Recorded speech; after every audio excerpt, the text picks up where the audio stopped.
come out here every week and we protest. That's all we're doing. We're protesting against, inhumane crimes against the Black and Latino community.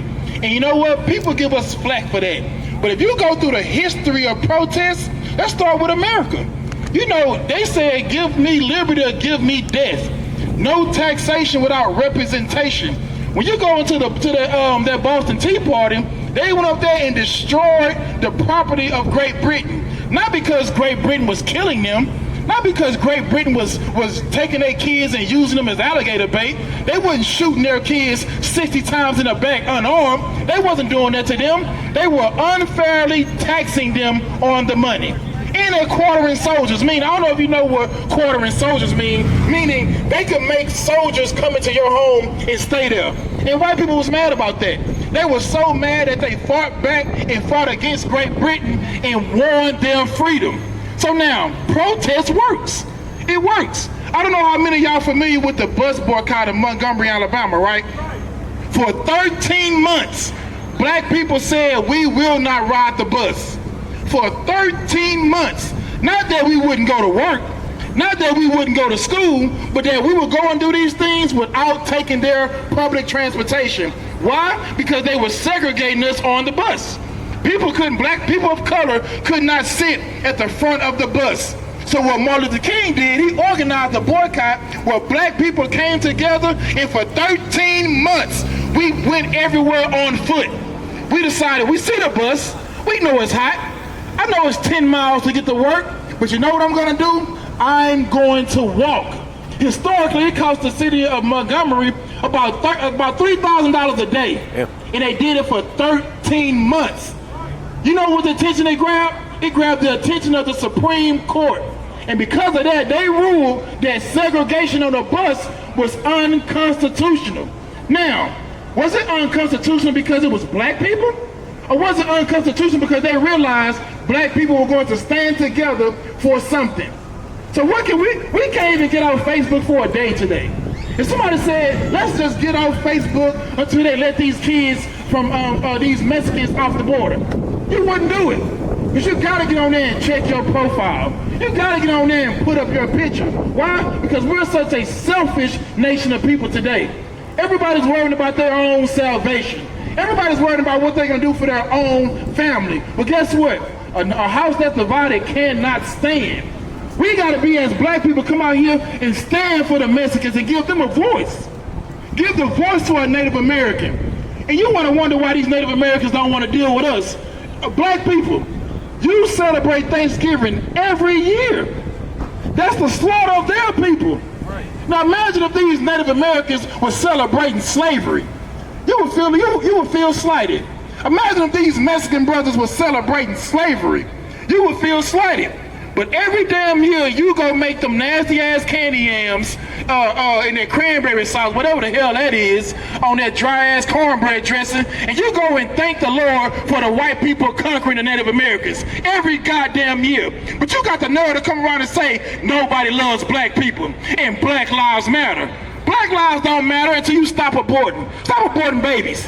That'll prove that Black lives matter. Stop killing your brothers and sisters in the neighborhood. That'll prove that Black lives matter. Put down the drugs. That will prove that Black lives matter. But when you say Black lives matter, what's Black? Where's the country of Black at? Where's the neighborhood of Black at? Do you not know that they have relegated us to a goddamn color? We're not Black. We're people. We are a nation of people. But here in America, everything is about colorism. Colorism is a young oppressive tool. There wasn't colorism 400, 500 years ago. Do you not know that there were Black people over here that started the fur trade, the fur trapping trade? There were Black noblemen. Why they had slavery over here? Why they had us in chains in the 1600s, there was a nigger ruling in England named King James. A Black man. So don't let them tell you that you was kings and queens back in goddamn Egypt. We're talking 400 years ago we was prominent. 400 years ago. So what they've done, they've had a conglomerate on the history. They've had a monopoly on the history. Because when you win, only the survivor gets to tell the story. Well, guess what? There are some new Negroes here. Some historians here historians with moral compasses, because the white man should die for what he did to the Mexicans. He should die for all them Indians he killed. He should die for all the slavery, rape, rob, and murder he's done to our community. But we are not out here calling for the blood of him. We not. And guess what? White people do that. When those towers fell, they didn't say let's go join with Bin Laden. They didn't say let's go talk to Bin Laden. Let's go have a dinner and give a peace treaty to Al Qaeda. No. When them towers fell, you know what they said? They said these people must pay. Well, guess what? Y'all dropped towers on us for 400 years. Y'all done burned our communities for 400 years. And we're not saying let's gather together to make you pay. We're saying let's just come together so we can just get out of hell ourselves. We don't need to live in the rich part. We can make the hood rich by just loving each other. Stopping the violence. Stop beating on your wife. Stop prostituting your kids. Simple things. No, we're not asking for nothing hard. Put the crack down. What's wrong with that? Put down the guns. What's wrong with that? We running from police officers, not because we're criminals, because we know police officers kill unarmed Mexicans. Right. Police officers kill unarmed black people. We know that. You know what police officers don't kill, ironically? Armed suspects. Right. That's when they fear for their life. They'll shoot a brother 60 times in the back while he was running and say, well, he reached for something. But that man in Uvalde, Texas, that had the AR-15, he saw that man walking into that school. You know what he did? He called and said, can I do something about it? Oh, well, I called, they didn't answer. I guess I can't stop that. In 45 minutes, while the police was out there holding down the perimeter and stopping these parents from going in to save their children, that man was murdering 18 kids in a goddamn school. And you mean to tell me the police are really out here trying to shoot people who are dangerous? No! They only shoot the ones people don't care about. And that's blacks, Hispanics, and Native Americans. Because who gives a damn? You gonna kill a Mexican, guess what? Mexicans still gonna love America.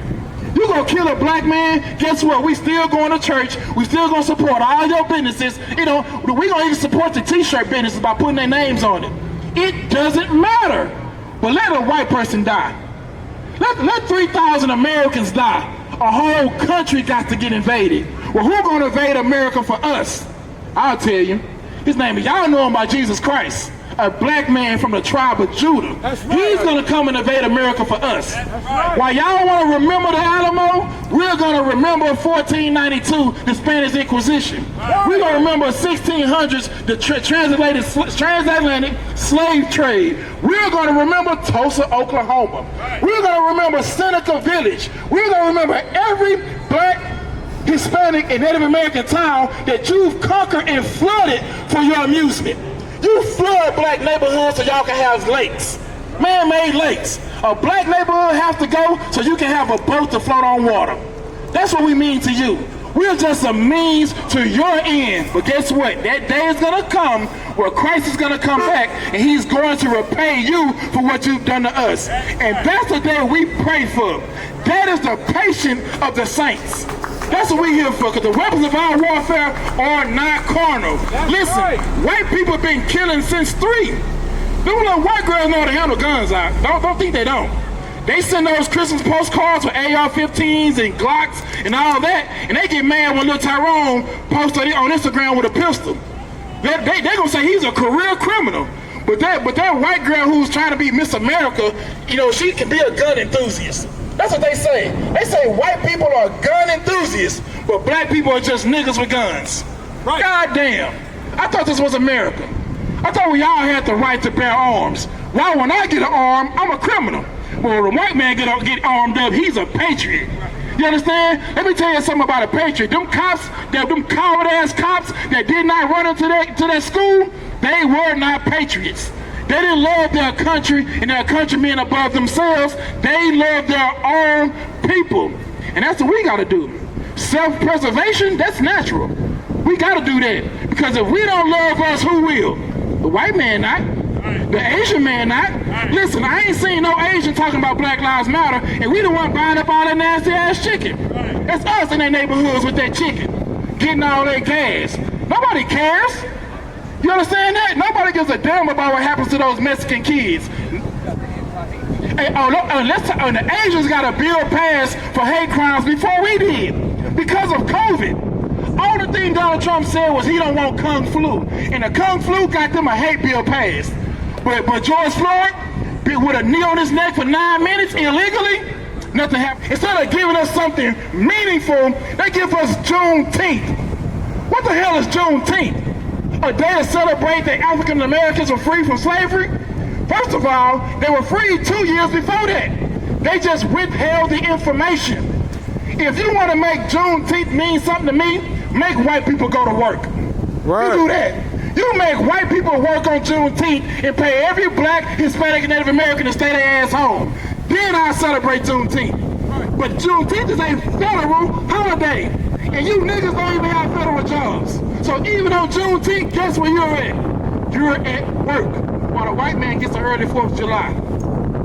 Let me tell you something. Nobody's going to give a damn and make any changes until we start telling people how serious we are about getting human rights. We're trying. That's all we want. We want human rights. We got people protesting and marching, and the only thing they want to do is get apprehended by police. We're not saying don't charge them. We're not saying let us be criminals. We're just saying give us our day in court. Stop killing us in the streets. That's what these marches are about. That's what Black Lives Matter is about. Police officers, don't just kill the man. At least just take him to jail. Prosecute him. Give him trumped up charges. Just don't take his life. That's what we asking for. But Dylan Storm Roof, y'all don't take his life. He killed 8 black women in the church. You give him a vest. I mean, goddamn. These people are inhumane. Right. They're inhumane. They go and show these. Let me tell you something. They'll go and put up a Facebook picture of the man who shot all them people in Buffalo, New York. And they're gonna say, well, you know, he used to be a wonderful child. Go check his search history. He trying to find out how you make pipe bombs, how you build ammo from scratch. He doing all those things. But Lil Tyrone got one damn 22 on Facebook cocked to the side, and they say he's a damn thug. He's a thug for having a 22 cocked to the side. But this white boy who shot 10 people, you know, he's just a misguided American. Right. Let me tell you something. That's the kind of love we need to have for our own. Right. Let's be blinded like that for our own people. No, Lil Tyrone's always been great. He just misguided. Let's just give Tyrone some guidance. Nobody tell you crack. You know why? Because I never saw you before. But you a black man like me. My whole life was trying to find something to follow. Had loyalty, every man tried to borrow. Felt pain and a lot of sorrow. Got betrayed, so packed, I didn't even have my heart broke. Living confused, about to lose hope. Cops got me on the side of the road like a sideshow. Need an antidote before I croak. Now I'm setting fire to rhythm man blues, call this guitar smoke. Rebel with no cause, trying to find direction. The world got me vexed. Picked up a bad liquor habit that's hereditary from oppression. Felt like my life was on fire, trying to find an exit. Now look, 10 G's plus a good wreck. Sometimes a follower is a soldier, trying to find a good shepherd. Plus when you in hell, how did you excel? Wisdom the breath of life, I don't believe in fairy tale. Listen well to what I tell. No calling can cause pain. Something that a rebel knows very well. Can't you tell I was sent from the Lord?